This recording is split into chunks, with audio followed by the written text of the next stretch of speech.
All right. Y'all made it to the end. I think everybody here should be comped in with the next forum for staying to the very end. So, first of all, how has it been for you guys? How was the last 2 days? Y'all been enjoying it? Well, we absolutely do appreciate it. This has been exciting for all of us too, and I tell you what, I can't be more thrilled even just to see you guys sticking around. We know we kind of did this on purpose, by the way, where we put our save the best for last sort of thing, keynote speaker at the very end to keep you around. So we appreciate you guys falling for that. No, this has been wonderful for us, and we are going to end it on a high note here with Dr. Jeremi Suri. And Dr. Suri, you're the only keynote speaker we've ever had back for an encore presentation. Wow. So we had Dr. Suri here back in 2014. If anybody, does people remember when he was here in 2014? Okay. Absolutely. So it was a great time then, and we were so excited to have him back. So I'm going to read his introduction here, and then we'll just go ahead and get started.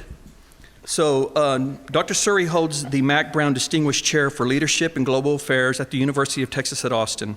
He's a professor in the University Department of History at the LBJ School of Public Affairs.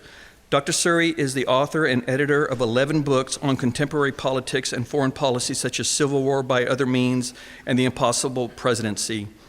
He teaches history, public policy, and leadership courses, and is the co-founder of the LBJ School Executive Master in Public Leadership Program. In addition to his teachings, research, and speaking engagements, and writing for major news organizations such as CNN, he also hosts a podcast called This is Democracy. So would you please help me give Dr. Jeremi Suri a warm welcome? Thank you, Richard. Thank you. Thank you for having me here, Richard. Thanks for inviting me back. I remember how much fun I had in 2014. At that point, I had 2 middle school kids at home, and I came back and told them, I've actually gone to a conference you would find interesting. They're so used to accompanying me to historians' conferences and policy conferences. Now my kids are both in college. Can you believe it? Can you believe it? I was thinking about that as I drove over here. You know, there's nothing inevitable except the passage of time, right? I'm delighted to be here. Thank you all for staying. I know how busy you are, and I know how when you get to the end of a conference, you get tired, and you have kids to pick up and all sorts of things. So I'm really honored that you all stayed here, and I'm honored that you invited me back. I'm going to talk about mapping political power. I am not a GIS expert. I've learned a lot from people like Felicia Rassis and others who have been students of mine who are GIS experts, but I am not a GIS expert. I'm not here to tell you about GIS. I'm here to learn from all of you. I am an expert on politics and history. And here's my big point for us maybe to close this whole wonderful meeting on. The work you do is more important to our politics and our democracy than ever before. The work you do is more important to our politics and democracy than ever before, because what I'm going to talk about today is a topic all of you probably know a little bit about. It's the way in which mapping, GIS in particular, is now being used or weaponized in our politics in ways that have harmful effects. And one thing we all need to talk about, and I hope we will talk about when I finish with my hot air part of this, I hope we all will have an opportunity to talk about your ideas about how that can happen. The biggest challenge we face today is the fundamental challenge in any democracy. It's been a challenge since the start of our republic. It's a challenge I wrote about in my recent book, Civil War by Other Means. It's certainly been a challenge since the Civil War. How do we ensure representation? Or conversely, how do we prevent the distortion of representation in our society? You see, we've always been the greatest democracy in the world, but a deeply flawed great democracy. Flawed because from our founding, our society has been built upon the notion that the people should govern themselves, but that some people should have more say than others, or that others shouldn't have as much say in the way we govern ourselves. The challenge we face is figuring out how to create a system that actually represents everyone, and simply electing officials doesn't do that. Because the real question is, who elects them and whom do they represent? I'm going to talk about that today. This map is a map of our country. I hope you all recognize that. You'd be surprised in some audiences. And it's not the kind of fancy, sophisticated map all of you use. And it's a map of congressional districts. It's a map of congressional districts. There are 435 of them. There are 435. Then there are a couple of areas in our country, people forget this, where lots of people live and don't get representation in Congress, where they have delegates who are non-voting delegates, such as the Virgin Islands and Washington, D.C. Right? 800,000 people live in Washington, D.C., and they don't actually have voting representation in Congress, which is extraordinary. I say that to my students, and they're like, is that true? I thought there was no taxation without representation. Obviously, there is still taxation without representation. Here we have our congressional districts, 435 of them, and they change every 10 years. I'm going to talk about that. But also what's significant about them is they are all different shapes and sizes. Everyone sees that. There's no standard.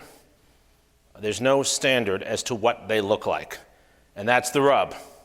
How you draw the districts, how you map them, actually defines our democracy. That's why what you do is so important. How you map the districts defines who's represented by whom and how. And as all of you know, again, my undergrads, to them it's a revelation, but to all of you, you know this, right? You could look at this map, all of you, and remap this thousands of different ways to get different people represented by different people. Let's take a look at Texas, for example. If you look toward the center here, District 37, right in the middle. I think I actually have a pointer. I might actually use it. Let's see. See if I can do two instruments at once here. So 37, that's the new district that's pretty much most of Austin. That's Lloyd Doggett's district. Greg Casad, recently elected, is District 35, runs south to San Antonio. Here's an interesting one, District 10, Michael McCall. Look at that district. That touches part of Austin. He was my representative on the north side of Austin until the most recent redistricting, which gave us Lloyd Doggett. But for a while, Mike McCall, who I know well because I'd always see him at the airport, Mike represented me and our family in the north part of Austin, and then he went all the way to Houston. Whereas Lloyd is just Austin, and Greg goes down to San Antonio. These districts don't have to be drawn this way, right? The mapping of these districts reflects not some natural phenomenon. There's no topographical reason why they should look this way. There's a topographical reason why there's a gulf down here, but there's no topographical reason why the districts look this way. They are designed, they are drawn with the intention of empowering particular people in particular ways, right? You could easily draw the districts of Austin and create more Democrats. You could easily draw the districts of Austin and create more Republicans, depending how you sort the people. This is the most important thing that happens in our politics, ladies and gentlemen. The leaders choose the citizens, their voters, as much as the voters choose the leaders. The leaders choose the voters as much as the voters choose the leaders, and that's done through the world of mapping. This is just one example, right? This is one of the districts in Houston. This is Dan Crenshaw's district, I think. I think it's Congressional District 2, if I'm not mistaken, in Texas. And technically it's contiguous. That's the only rule. Technically it's contiguous. But this is some pretty crafty mapping, isn't it? Some pretty crafty mapping. Now, I don't want it to sound like I'm picking on one side or the other. I grew up in New York City, and one of the most gerrymandered parts of the country is New York, and it's gerrymandered by the Democrats. So, in fact, everyone plays this game. I want to be clear about that, right? The political interests for whoever has power are to use all of you to draw the maps to keep their people in power, right? We do the same thing at university. We try to sort the students. I always want the best students in my class. That's why I'm here, to have all of you. So why does this happen? Other democracies do not work this way. Ours works this way. It's built in to the fabric. The founders wanted the map makers to have power. Thomas Jefferson was fascinated with maps, as you know. So here we have Article 1, Section 2 of the Constitution. Ladies and gentlemen, it's the second paragraph of the Constitution after the preamble. Right at the top, before he even talks about the president, before the Senate. The actual enumeration, this is the actual enumeration of the members of the House. The actual enumeration shall be made within 3 years after the first meeting of Congress. So that's going to be in the early 1790s. I'm going to talk about that in a second. And within every subsequent term of 10 years. That's why we have a decennial census. We're the first country in the world to, in its basic law, enshrine a 10-year census. That's why we have to do it, right? Every 10 years, in such manner as they shall by law direct, which is how the states direct the use of the census data. So to go back for 1 second to this map here, each of these states is part of a required decennial census, always in the 10-year interval. We just did the 2020 census. That census data is then used by the state legislature, in virtually every state, to then hire map makers to redraw the maps, quite literally. That happens every 10 years. It's good make work for all of you, right? Mm-hmm. Here's the first census, 1790. Isn't that cool? You can all look this up online. There's great stuff on the 1790 census, the first census ever done in the United States. And this census is by hand. And actually, if I do a lot of research in census records. Census records tell us a lot about who lives where, when, and why. These records look pretty much the same through the mid-20th century. Generally, the way we did it for 2 centuries was young people were hired. They were paid in Jefferson's day, I think it was $5 a week, and they were sent out to go house to house and survey people, take down who lived where. You get data on gender, you get data on age, you get data on birth. It's the best way to trace immigrants. And those of you who have done Ancestry.com or something like that, how many have done that? You've used census records, right? To figure out where great-grandpa came and where great-grandma were, and then you're trying to trace it back on the boat and trace back to which part of the world they came from. In the mid-19th and early 20th century, we invented machines, tabulating machines. Some of the early research on computers was done by the Census Bureau. Census Bureau was in the State Department, then it was later in the Interior Department, then in the Commerce Department. And so the act of counting has actually been one of the sources of innovation in our society for a lot of computer technology, because when you have large numbers to count, you actually need computers. So let's talk about this fellow, Elbridge Gerry. His name was Elbridge Gerry. That's how people pronounced his name. But he's been remembered as Elbridge Gerry. So he was the governor of Massachusetts. Before that, he had been involved in the early founding of the United States, but he didn't sign the Constitution. He was an anti-federalist. He believed the Constitution gave too much power to the central government. He was concerned about that. He was a Jeffersonian who was concerned about that. When he became governor of Massachusetts in the early 19th century, he was very concerned that the Federalists, the party of Hamilton, Lin-Manuel Miranda's favorite person, right? The party of Hamilton, glorified on stage. It's a wonderful show. It's kind of pro-Hamilton, right? But I'm a Jefferson guy, but it's okay. The Hamiltonians, the Federalists, what were they doing in the early 19th century? They were preparing to go to war with England. And he was upset about this, didn't like this idea, didn't like what the Federalists were doing. And so Elbridge Gerry wanted to make sure that in Massachusetts, a lot of Federalists who were popular were not elected. So he did something that had been done for centuries, actually. It began in England with what were known as the rotten boroughs, creating areas of representation in Parliament where people didn't live. This is how you kept people with fancy names in office. He decided that he was going to, even though he knew it was not quite appropriate, he was going to stretch far in redrawing the districts at the 1810 census in Massachusetts to give his party, the Jeffersonian Republicans. This is confusing because that's actually the origin of the Democratic Party. He's going to give that party the advantage in Massachusetts. And so what did they do?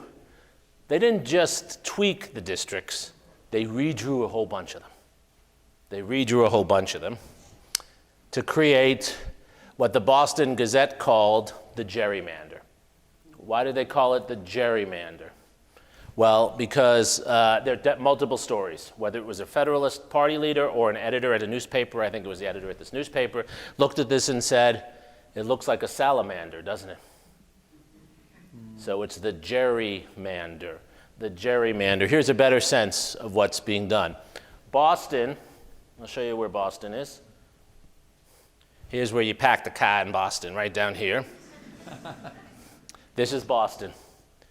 And so what they did is they split up Essex County and created this, right? Kind of looks like McCall's district, doesn't it?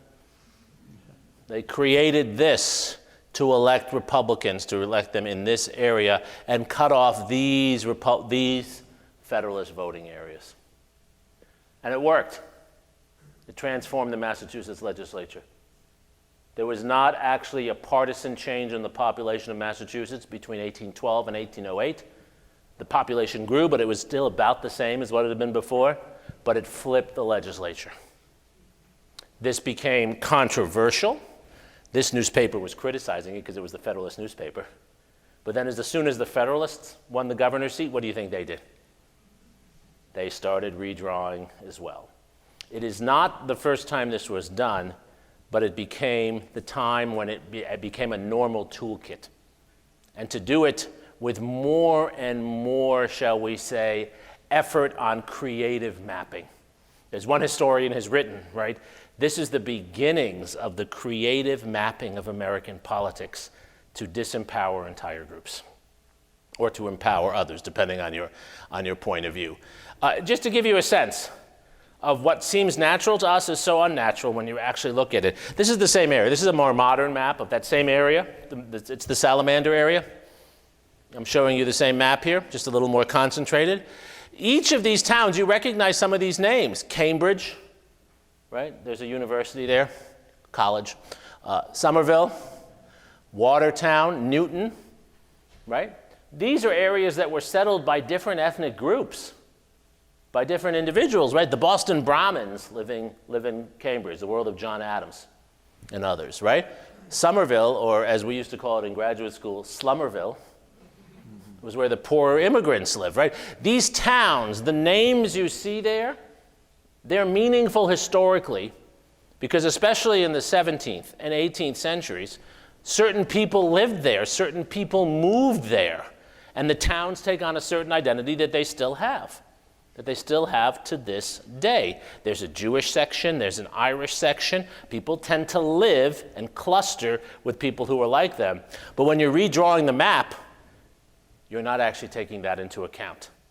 There's the logic of political mapping, and there's the logic of where people are living. And over time, these logics depart more and more from one another. And that's how then we can look out, as all of us do, and say, wait a second, those representatives really don't look like us.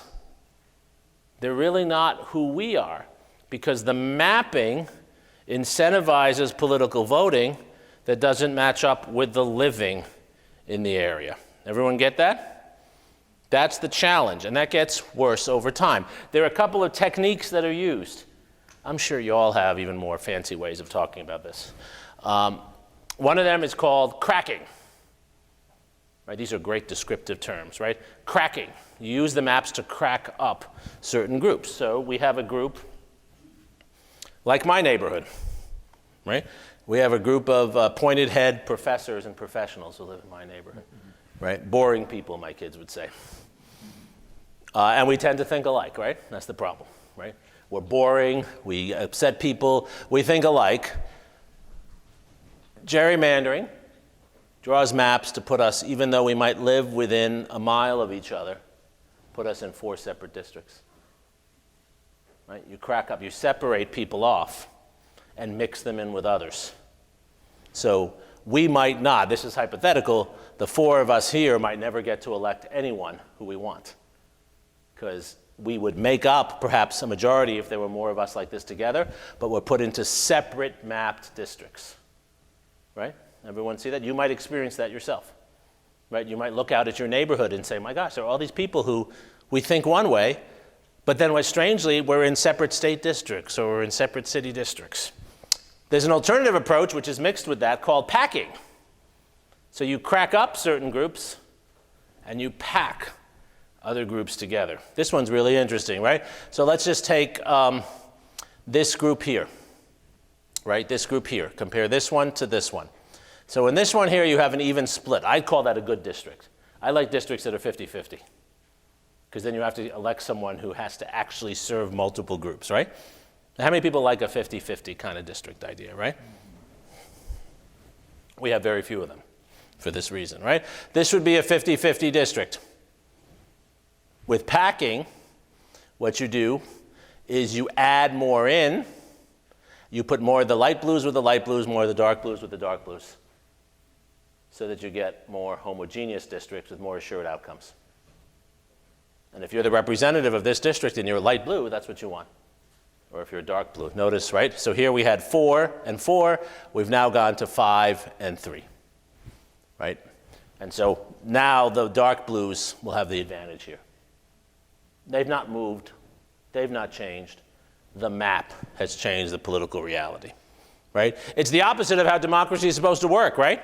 It's supposed to be how we move that changes democracy, right? Not how the maps move, but we're moving the maps to change the power rather than moving the people. That's why, when we go back to this map, I didn't tell you, but you all knew it looking at it, right? That's why so much of it is red and blue.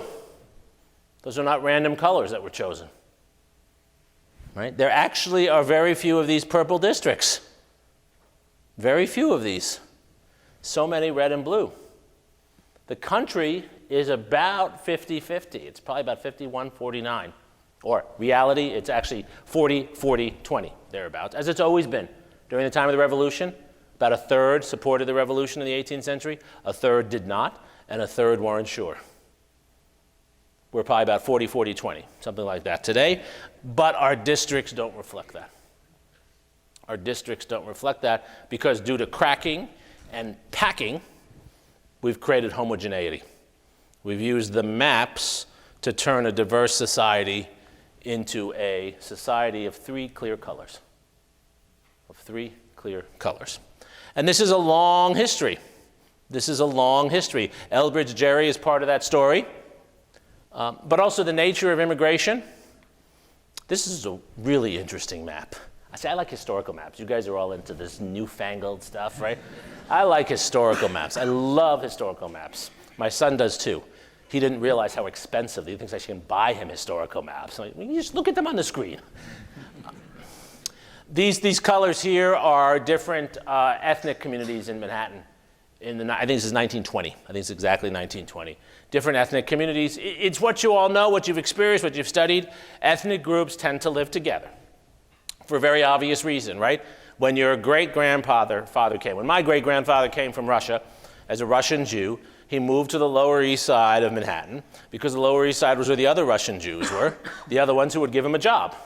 He didn't speak any English. Also help him figure out how to get together, figure out how to operate in our society, right? So you tend to cluster with your groups, and urban communities in the 19th and early 20th century were run by ethnic bosses. So you got off the boat, the boss got you a place to live, the boss got you a job, and you made sure you voted early and often for that boss, right? That's how urban politics works. It's not that different, actually, today.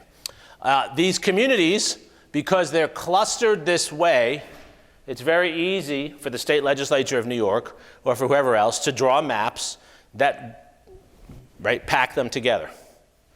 And so Manhattan has always had the strange phenomenon, right, of being a very diverse place, but a very small set of representatives who represent that diversity, because it's all thrown into Manhattan.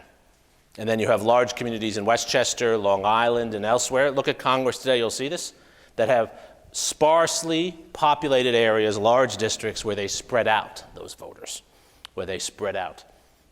This was done north and south. This was done in ethnic and immigration communities, and it was incentivized in immigration communities. In the South, the story was even worse. How was this handled in the South? Well, first of all, after the Civil War, after 1870 in particular, most communities in the South, including Texas, made it very hard for African Americans, for Catholics, for Jews, and for others to vote. Poll taxes were an example of this. right? Various other efforts to make it harder for people to vote. So you had communities in Texas and in Mississippi that had large numbers of African American citizens, former slaves, now citizens, and yet very few voters, because they were prohibited from voting, they were restricted in their voting capabilities, and that was never fixed until 1965. That's one kind of choosing your voters. But the other thing that was done was that the poor former slave areas were drawn into districts where they were distinctly minority numbers, even though they were a large part of the entire state. And so they were prevented from getting representation. Here's the evidence for that. In 1868, during the first years after the Civil War, it's something I've recently written about, in 1868, there were more African American elected representatives of Congress because the Union Army was enforcing voting, and because it was before the gerrymandering that happened later, there were more African American members of Congress in 1868 than there would be again until 1968. That's pretty extraordinary, isn't it? Counterintuitive. It's not because the community depleted in numbers. It's because of what we're talking about today. It's because of the mapping and restrictions on voting. Okay, so now let's get to our world today, where I want to spend a lot more time. And this is where the history meets the present, right? This is a piece that was written by a friend of mine. He's actually a math professor at the University of Wisconsin, Jordan Ellenberg. It was in the New York Times in 2017. And he talked about something that you're probably more familiar with than I am, the use of mathematics, algorithms, and maps, GIS software, to create not only districts that sort, right? What I put up initially, this is sorting. This is a sorted world. It's going beyond sorting now, actively distorting outcomes. Actively distorting outcomes. What Jordan writes about, and now I'm getting into dangerous space here, because I could name it, but I don't really understand it. It's the Monte Carlo method of mathematical game playing, game theory, wherein you not only distort the populations, but you're able to anticipate how different populations will grow and change. And therefore, you are able to create probabilistic judgments of how certain communities will vote in the coming years. And you reassemble those communities to change the probability outcomes. This is done in partnership between mathematical consultants like Jordan, who's against it, but he knows how to do it. I don't know how to do it. Done by mathematicians, computer programmers, and GIS people. Because to make this work, you go down to not the neighborhood level, you go down to the house by house level. The house by house level in order to do this. Where this was done first, on a biggest scale, it might have been done in smaller scales elsewhere. Where this was done on a statewide scale first was in Wisconsin. In Wisconsin. Let's just take a look at this for a second. And again, I don't actually think this has to do with one party or another. It's a party that was in power doing it. I don't think there's something about one party's ideology that makes them more likely to do this. I think it's actually just the desire to win. The higher the stakes, the pressure to win. And in this case, it was the Republicans who had come into power. They had been out of power for a while. They came into power in 2008. And I hope you can see the numbers here, right? In 2008, the state is pretty much split. The Democrats still have a majority of the seats, and they win more votes. It's 1.4 million votes for Democrats in the entire state. There are 4 million people in Wisconsin, right? And most of them vote. 1.4 million, 52 seats. The Republicans have 1.1 to 1.2 million, 46 seats. It's about 50-50. And what we would expect, right? The vote percentage and the seat percentage in the state legislature are kind of about the same, right? That's what we'd expect. Right? If you win more votes, you get more seats. If you win fewer votes, you get fewer seats, right? 2010, the Republicans actually, under the old system, win really well. They do well. They pick up a lot of seats. They win by about 250,000 votes. And so they take a majority right before the census. Right before the census. And what they do then in power is they don't bring in Republicans. They bring in the brainiacs. They bring in you. They bring in the mathematical and GIS consultants to redesign the state. They do this intentionally. The documents, I'm not making this up. You can look it up. The documents are there from the court cases on this. This was intentional. They found the group of mathematicians and GIS experts who could help them to do this. And look what happens just in the next election. Just in the next election, right? After they've radically redrawn the districts, which they can do after the census. All they have to do is make sure that the district is contiguous, but they can put salamanders everywhere. Wisconsinites have all kinds of terms for the different things they do. They create beer steins, they create all kinds of stuff, right? In the 2012 election, the Democrats win 1.417 million votes, almost as many as they had in 2008. The Republican votes are at 1.2 million, so their numbers are going up too. Right? The Republican numbers are going up as well, but the Democrat numbers go up faster. The state has grown, more people vote. You would expect that with more Democratic votes, a difference of almost 200,000 votes in a state of 4 million people, that's a lot of votes, right? You'd expect the Democrats to have more members of the legislature, but they have far fewer, 39 to 60 for the Republicans. That's not a rounding error. That's not a rounding error. And every subsequent election since then, the Democrats have won more votes, but have not come anywhere close. I think they did win a few more seats, but not come anywhere close. The Republicans still have a supermajority, even though they're winning fewer votes.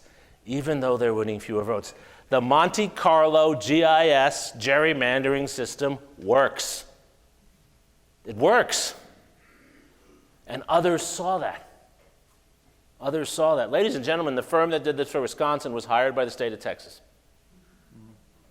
They were hired by the state of Texas. Actually, the extraordinary thing is Texas didn't push it quite as far. They were concerned that there were now more cases, more court cases about this.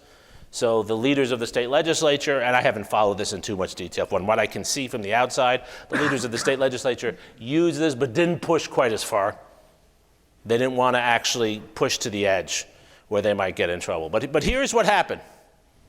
Here's what happened. Just to put it very directly. The Democrats won 51% and got 39% of the seats. There can't be any slide that says more why what you do is important. Right? All those Democratic activists who managed to get more votes, it didn't matter. What mattered was what you did, how you guys drew them, how you guys drew the districts. If the districts had been drawn differently, it would have been a different outcome.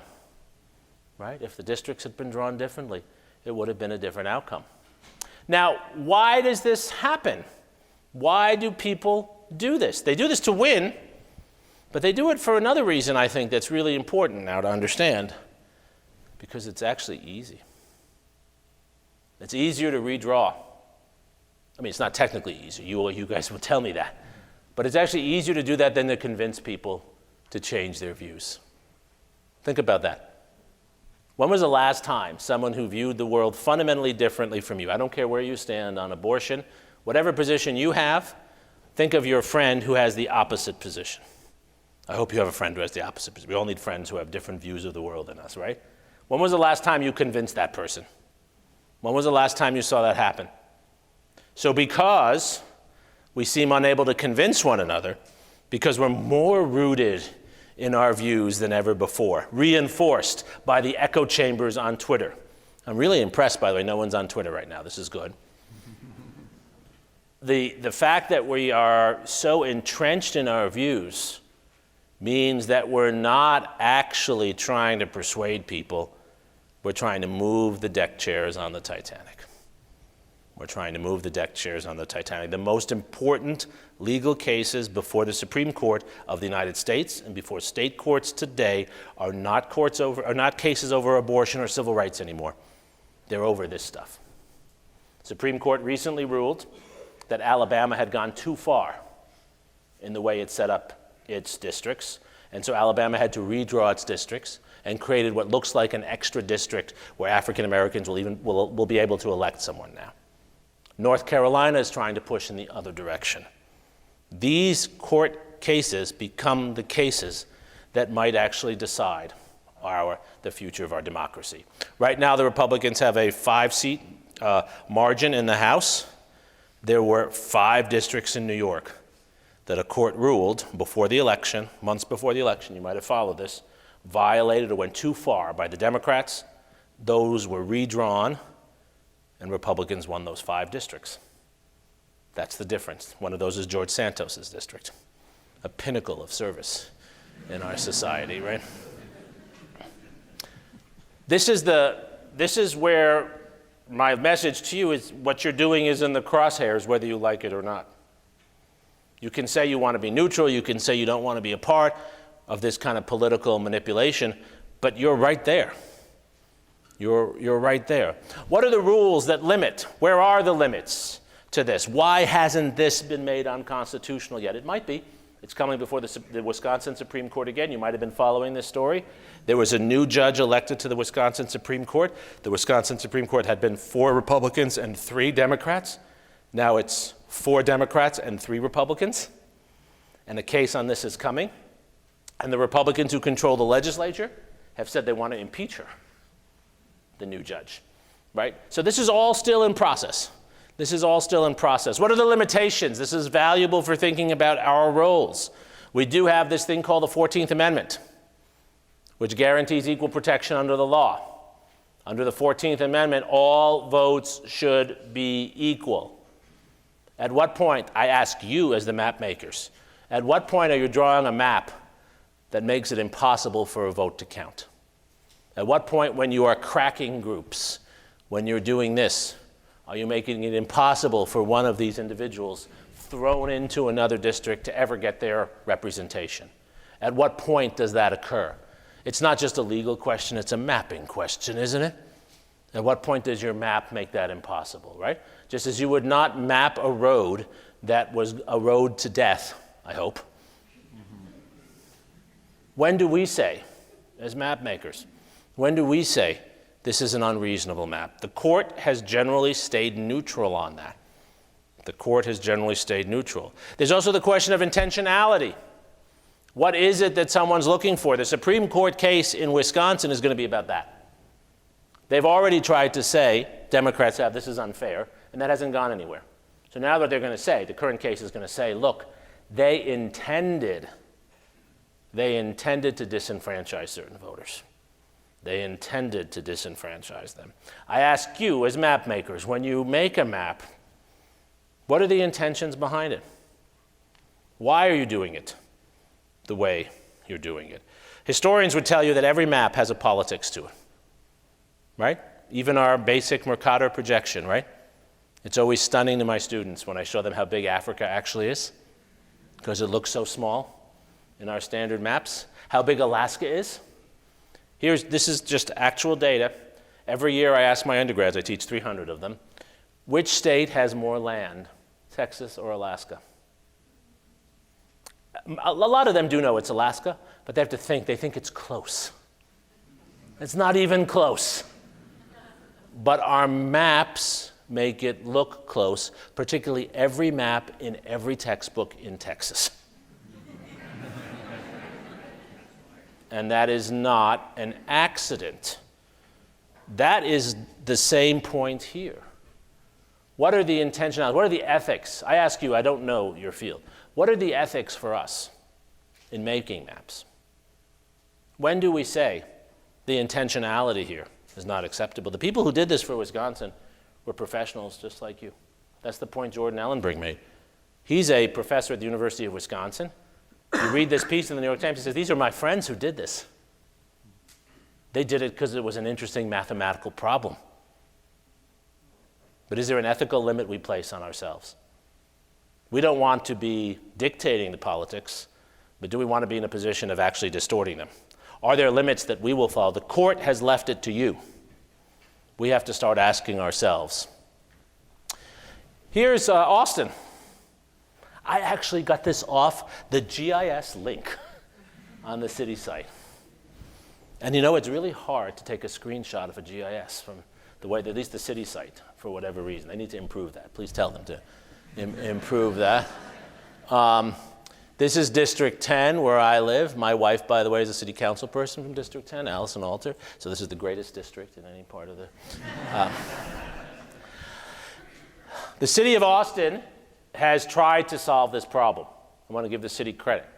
And it has, the community, maybe many of you, of people who understand geography, understand real estate, understand civil rights, has really tried to fix this. The city charter addresses exactly this issue, and it was not driven by the politicians, it was driven by citizens and professionals like all of you. Every 10 years when we get a census, the city leaders don't get to draw the districts. We use an independent commission. It's actually one of the most rigorously enforced independent commissions I know in the city. If you have in any way ever worked for a developer, you don't get to be on this commission. And if you have ever in any way been a politician, you don't get to be on this commission. So my son asks, well, who's left, right? It's professionals like all of you, actually. And they come together, they look at the data as the city is growing fast and is growing unevenly fast, right? We know that. Right, some communities are growing really fast. The Asian community in Austin is one of the fastest growing communities. It's in this part of District 10 up there, right? The African American community is actually one of the few communities that's diminishing in Austin. African Americans are leaving Austin. They don't feel they're being treated properly here, and they're moving to other areas like Round Rock and others. So different groups are growing in different numbers in the city right now. They sit down, as they just did, and they redraw the map.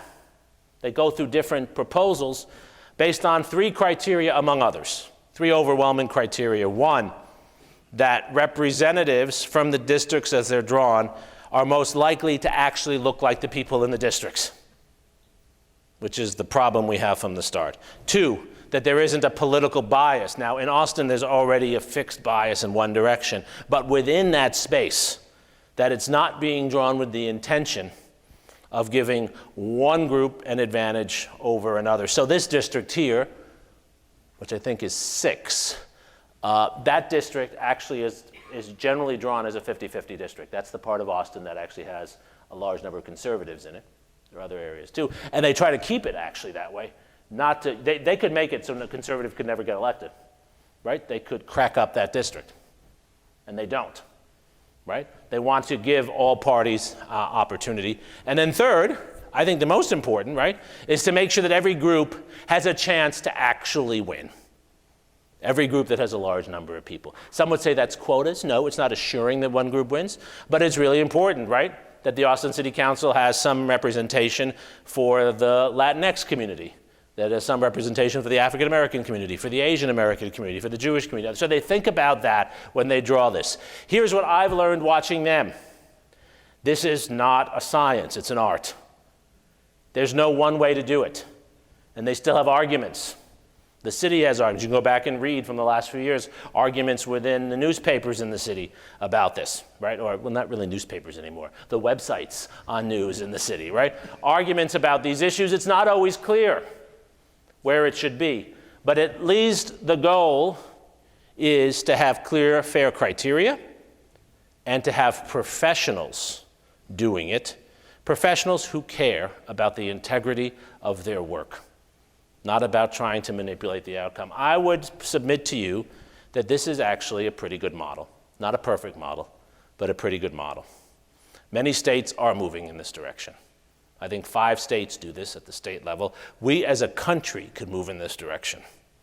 And one of the things all of you could do if you believe this, whether you're Democrats or Republicans, is make that point as people who actually understand this technology, that this is something that's doable. Gerrymandering is historically rooted in our society, but it has gotten worse, and it does not always have to be this way. What I'm promoting, the real reason I'm here, is because I think you guys could be the solution to the problem. You could help us to understand that there is no perfect way to do this, but there are better ways to do this that reflect the integrity of your profession, the integrity of your knowledge, the integrity of your efforts to create maps that empower all people, rather than maps that are weaponized by one party or another, which is what's happening now. I want to come back to this map then, right? There are a lot of things to say about this, right? 2 things obvious, right? You probably thought about this when I first put it up. Now I want to talk about the obvious here, right? There's a lot of red. There's a lot of land in our country that has very few people in it, that tends to go one way. And then there are some very crowded small areas that tend to go the other. The biggest divide in our country is not north-south. I wrote about north-south in my book on the Civil War. Now the biggest divide is urban-rural. You can predict someone's partisanship, what party they favor, based on where they live and how educated they are. Right? Where they live. You have urban college educated, rural non-college educated. Doesn't mean the rural non-college educated are less smart. You can predict where they are, and you see it in this map. The problem is, by continually reusing this map, we reinforce that. Think of all the other ways we could map how we live.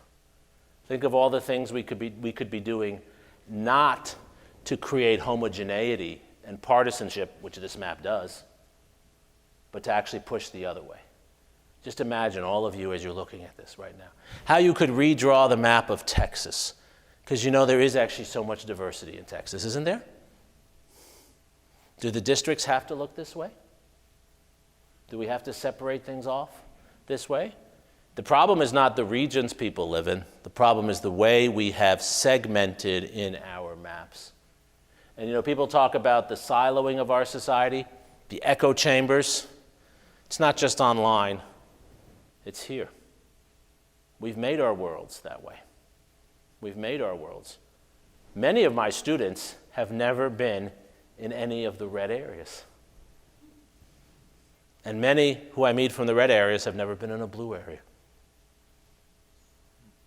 It's pretty extraordinary. We could redefine those spaces. We could redefine where we are. I think that's the task for our future. Our democracy will not become the less contentious, more integrated, and more stable place we want it to be until we do that. And I'm here to say, as a historian, that these changes don't happen when someone like me or someone like you starts shouting louder and all of a sudden people are convinced. That's not going to happen. I like teaching students because I at least have a chance to convince them. I can get in their heads while they're still young, right? It's not going to happen beyond that, right? People above the age of 25 generally don't change their views very much. The scholarship on the civil rights movement proves this. Almost none of the good old boys in Alabama changed their views because Martin Luther King came to town. It was the young people, right? Maybe some of you whose views were changed, right? Generations change views. The engine of change is generational, and the engine of generational change requires new living spaces, people to be connected and see things they don't see otherwise. The maps right now are making us see only what we want to see. They're not putting us in spaces where we can see other things. The podcast that Richard was very nice to mention, this is the podcast I do each week on democracy. This is what we try to do through the podcast space. And it's free, you can listen, but I'm not even selling that. You can listen to anything like this. Podcasts are a space, I think, where we're remapping dialogue. What's really interesting, that I learned this from my students and from my kids. My students listen to podcasts generally from very different points of view. They don't watch the news. They don't read newspapers, to my great anger. But they listen to different points of view on podcasts. It's easy. They can hear things. You've probably seen this with your own kids. That's a possibility in our world. That's remapping their notion of what a public discourse is, right? They know something because they've heard it on a podcast, not because it was on TV. It's gone viral in this space. We try to bring on interesting people to talk about new ways of thinking about our society based on our historical past to look to the future. We just did an episode on trying to think about Israel and Hamas and not taking sides, trying to understand what's going on. We can all do that too. The podcast is the way a historian might do this. You all can think about this in your spaces. What are the techniques you can use with the software and the knowledge you have at your disposal that I barely understand? What are the ways you can use that technology to break down the current maps and rebuild new ones? To do the opposite of what happened in Wisconsin.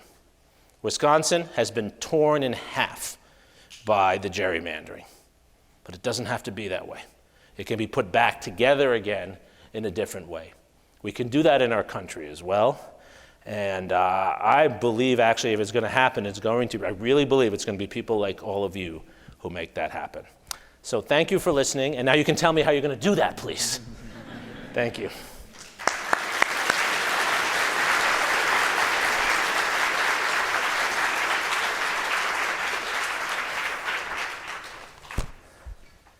So I'm happy to take questions, suggestions, corrections. Just tell me your name so I can be polite. Yes. Bruce, thank you. I don't disagree with your premise, but the problem with, I think the flaw with it is that we are hired as contractors, and if they don't like the results, they go hire a contractor. Of course. Of course. So unless there's some sort of legislative act that says it's got to be one way or the other, I don't know what. It's a great question, Bruce, right? So you have bills to pay, companies you work for, and you're hired to do a particular job. I'm sure that's true, and I appreciate that, Bruce. But most organizations I know, and I'm sure this is true for yours as well, they set up certain ethical rules, right? And so I think that's one thing there can still be boundaries. I'm quite certain that if Vladimir Putin wanted to hire you, you'd say no, right? So there are ethical boundaries. We can talk about that, right? There's certain things doctors won't do, right? There's certain things lawyers are not supposed to do, right? So we can start there. Maybe you already have those ethical boundaries. But I also think beyond what you're doing on a day-to-day basis at work, your knowledge can be used in other ways too. The sum total of your work is not just your professional work. And I'd love to see people always want to get involved one way or another. I think getting involved in societies, groups that are using your knowledge outside of the paid space to encourage these kinds of changes, I think is really important, right? There's a part of public service we all can do, and it doesn't have to run against your work life. I know I'm adding work to your life in this way, but this is my point, right? I think I'll put it very specifically, right? I'm not against going out and protesting, whatever you protest for, if you protest, right? But it might be more useful with people with your skills not to be outside protesting, but to be sharing your skills with groups that are trying to redraw maps and rethink these things. So that's my point to you. Does that make sense? Does that? Okay, we got a question in the back. Testing? Okay. Henry? Hi, Henry. Haven't the court ruled in some cases to make political gerrymandering legal, yet racial gerrymandering illegal, like in Alabama's case? That's correct. That is actually the distinction the court, it's a little more than that, but generally that's what the distinction is that the court has made, that you are allowed to gerrymander if you're doing it to help your party, so long as you're not doing it to prevent Jewish people from voting, right? Because that's considered a civil rights violation. The problem is those two things overlap. And they overlap in both sides, right? You know, again, I grew up in New York City, right? And one of the things the Democratic Party in New York City always wanted was to make it harder for Cubans to vote. Because the Cuban immigrants in New York were very conservative. Some of the most conservative people I met growing up were my friends who were from Cuba. And so New York City always cracked up the Cuban areas for that. So even though they claimed it was about helping Democrats, it was repressing that vote. So that's the problem, right? And that's where there's uncertainty. And again, I think it's important for experts to point out, you spend a lot of time thinking about the effects of the maps you draw, whether you're being paid for it or not, right? And I think that's where we need to talk more frankly and honestly about this. Sally? My name is Sally Hall. I teach GIS at Austin Community College. And Awesome. thank you for your wonderful talk. Oh, thank you for being here. I actually first started looking at gerrymandering because Henry did a project about it in one of my classes. Oh, fantastic. I need to know more about the project. You compare a gerrymandered district to how circular it is. That's one way to measure how Interesting. gerrymandered it is. Yeah, using geometry calculations. And so, just so I understand, more circular, it's a fairer district? Yeah, fairer is more circular. Right, so the opposite of this one, right? Where were we? Yeah, this one here. Exactly. Exactly. But I thought I really connected with what you said about how looking at that USA map that was almost entirely red is reinforcing, belief systems and ways of viewing ourselves as a country. And my students did a project in Runberg area, and there's a ton of that's where most children are in the city of Austin, is in the Runberg Lamar area. Yes. It's also one of the lowest SES and highest need areas, and it's where immigrants come. There's a lot of housing for refugees there, and I thought about the fact that the way we make maps and symbolize behaviors and crime and other variables, how we choose the variables that we show on maps reinforces the way people see themselves, especially children. So I thought, let's make new maps of these areas. What are the strengths of the areas, like diversity index and beautiful families and connecting. I think we need to make more of those to reinforce positive things about our high need areas in our own city. So I really appreciated that you mentioned Sally. that. Like, it's sort of maps are really can help you form your own identity. That's something that I've been thinking about a lot lately. And fun fact for your students, you can split Alaska in 2 equal parts, and Texas is still the 3rd largest state. Wow. They don't know. Yeah. I will share that. Alaskans tell me that. And Sally, thank you for the work you're doing at ACC, which actually reaches so many people who need to be reached. I want to just embrace what you said. Maps have a prescriptive effect, whether we like it or not. Here's how we've seen that in the foreign policy work I do. Most Americans, what doesn't matter what their position is, when they go out in the world, they think, this has been tested in many ways, they think the United States is bigger than it is, and they think the rest of the world is smaller than it is. And that's because of our maps. But if we did maps that didn't put the US at the top, as the Mercator projection does, and didn't make the US look so much bigger, people would actually see the world differently. How do I know this? My students who come from societies where they weren't looking at American maps all the time, it's not actually that they don't think America's a great country, is that they actually see its perspective in the world differently. That's so embedded in all of us, right? And it leads to a lot of problems, and we can change that very much. I'll give one other example to reinforce what Sally said. This is a dangerous one because it actually does cross into some politics. My colleague Sarah Brain, is that a great name for a scholar? Sarah Brain. She's a sociologist at UT. She spent a year with the LA police. They let her sort of follow them around. And what she found is they made maps of where crime was. And then they allocated resources where the maps showed. And they were sophisticated maps. They hired people like you, right, to look at different kinds of crime, different factors leading to crime. And what she shows in her book, these are not bad people, the police. My cousin, one of my closest relatives is a police officer in New York. I have high regard for the police. That's a dangerous job. But what she found with the LA police was the maps were leading them to go find crime in certain areas and not in others. And so it reinforced. So the map said that there was more crime in one area, so they sent more police to that area, so they found more crime in that area. And she has very clear evidence on this because you have more drug overdoses in one part of town, in a very wealthy part of town, fewer in another, but more drug arrests in the area with fewer overdoses because that's where the police are. They're seeing it in one place and not another. I have seen that happen in Austin, Texas.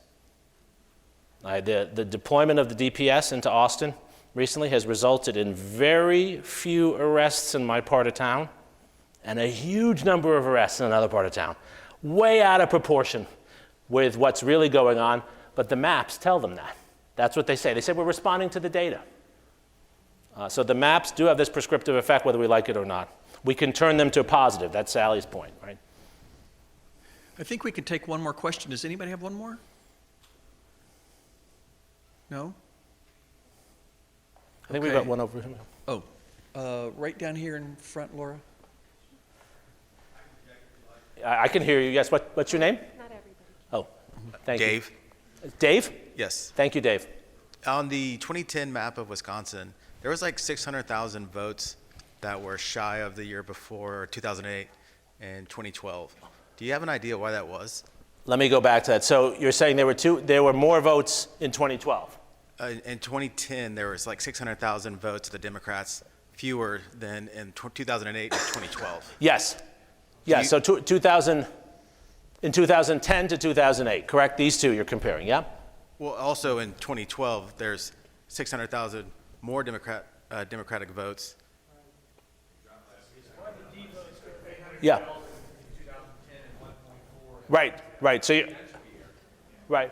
So part of it is turnout, Dave. There are two things that are going on. Part of it is turnout, and so you get more or less turnout at different times. But part of it is also you had Democrats leaving the state and some Republicans coming into the state. You had differences in net migration in and out of the state. So the Democratic story for the state of Wisconsin is, I happen to know the numbers on this just because of the work I do with the University of Wisconsin. They look each year at where their graduates go. And more of their graduates, just probably not for political reasons, but for economic reasons, were leaving the state. Those tend to be Democratic voters. And then you were having more Republican retirees from other places coming in. That's part of it, and then it's the turnout. Which is a big issue. Go ahead, Dave. Well, no, thank you. So that's turnout. It's not just who's there; it's who actually comes out to vote, which matters a lot. This really should bother us. Doesn't matter whether you're a Democrat or Republican. We have a real problem if we have a democracy where the majority of people vote one way, and the representation looks the other. Mm-hmm. And think how often you have said that to someone, that you see that happening one way or another. That's the real problem. That's the imperative. I might not have the solution, but that's the imperative problem that we have right now, and we all have to think about that. Thank you so much for having me here. Thank you so much. Dr. Suri, thank you so much. It is quite interesting to be so amazed by what you're talking about and horrified at the same time. So but it's eye-opening. So thank you so much. Folks, listen, stay in your chair for just a second. I got a couple of things I just want to say. First of all, I just want to remind everybody that tomorrow we have our fourth quarter community meeting. Starts at 9 in the morning. We are having breakfast served as well. So if you want to get here a little bit early and enjoy that, please do. We look forward to seeing you. And this is an opportunity for you to give a feedback to us as we start, the next phase of data collection and so forth. So we kind of really want to know what y'all are thinking about. As well, I did want to do one more thank you to Gayla Mullins, Laura Sepulveda, and Gwen Crucy for the amazing work they did on this forum. Can we give one more round of applause for that?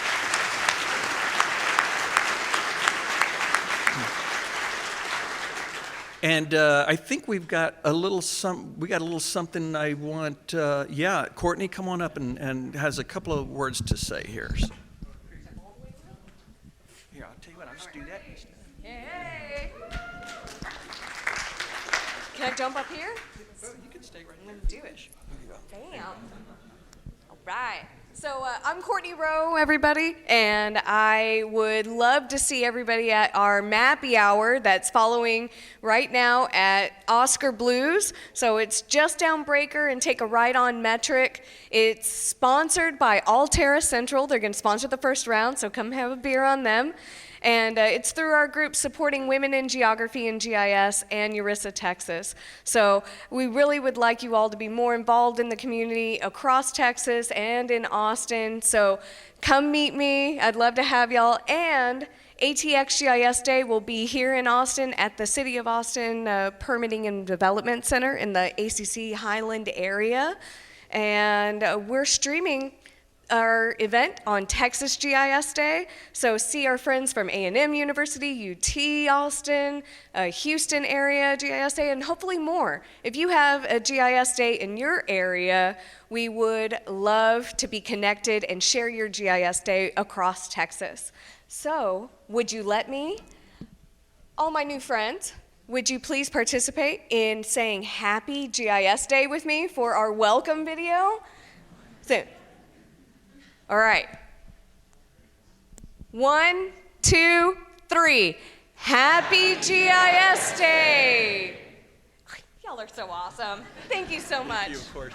Thank you, Courtney. All right.